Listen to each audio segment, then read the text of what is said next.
Have you ever wondered if you're actually growing spiritually? Or do you feel like you're just spinning in place? Today, I'm bringing you 5 questions people commonly ask about spiritual growth. And the answers came through in a channeling session I had with Archangel Metatron.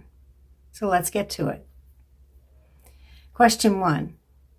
How do I know if I'm actually growing spiritually or just going in circles? Metatron says, you know when you start to change in the way you think, feel, and manage your life. You adjust to situations with more grace.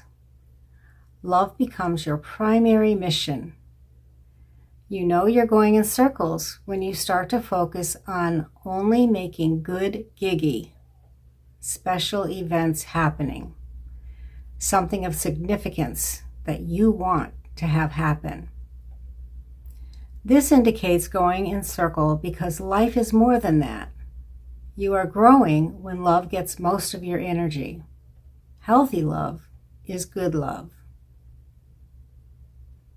So plainly said, you'll notice it in how you respond to life. More grace, more ease. If your energy is going mostly toward chasing special moments or outcomes, you're circling. If love is where most of your energy goes, you're growing. Question 2.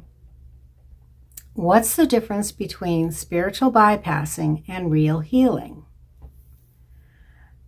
By the way, if you don't know much about the term spiritual bypassing, I've put in a document about it in the description for you.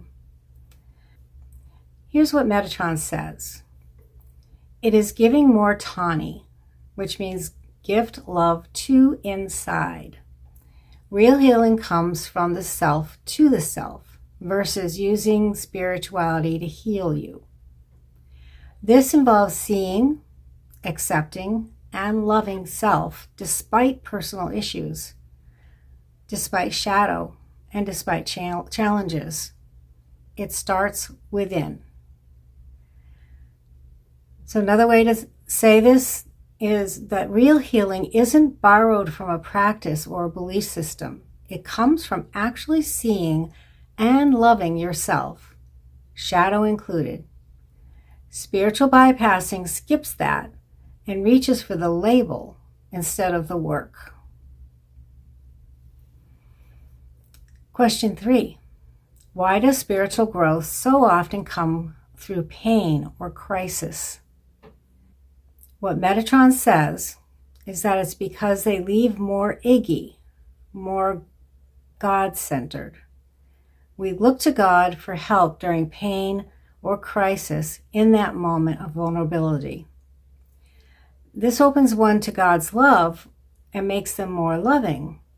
When more loving, we get lots of angel support, and this makes getting love non-strong and just. You all just get Monny, love gifted from the angels. So that's how he answered it. That's the way he speaks. So in plain terms, pain tends to turn us toward God, and that turning opens the door to more love and more support. The crisis isn't the point. What it opens in you is. Question 4.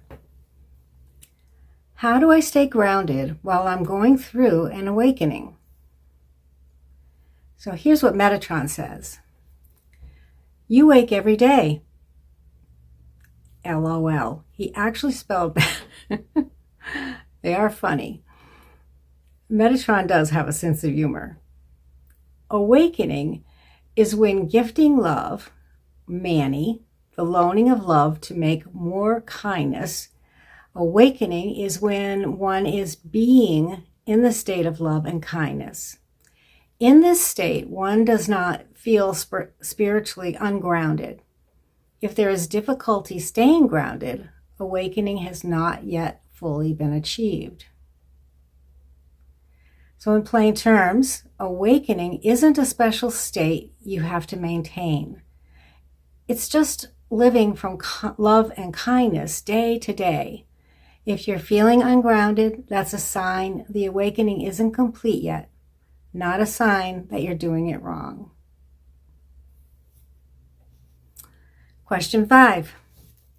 What does surrender actually mean in practice, day to day? Here's what Metatron says. Often using the angel word Kiggy, which means to do quiet inner work, he says, you let yourself only get love and kindness through Kiggy, quiet work. Life becomes centered on the quiet work of being love and kindness. You all getting kind and Manny, giving heart and working toward feeling kindness. To be and do Manny in day-to-day tasks looks like presence, focus, lightness, self-care, and kindness. So in other words, what he's saying is surrender is quiet, ordinary work. Presence, self-care, small acts of kindness. It's not a dramatic letting go. It's what your day looks like when love is running it. That's this week's batch on spiritual growth. If one of those landed for you, sit with it today, or you don't have to do anything with it. Just let it move through you. Do the Kiggy. Next time, we'll go into questions about ascension. And be sure to check out my free book offering of the 7 white feathers. It's in the description. Until next time, stay in love.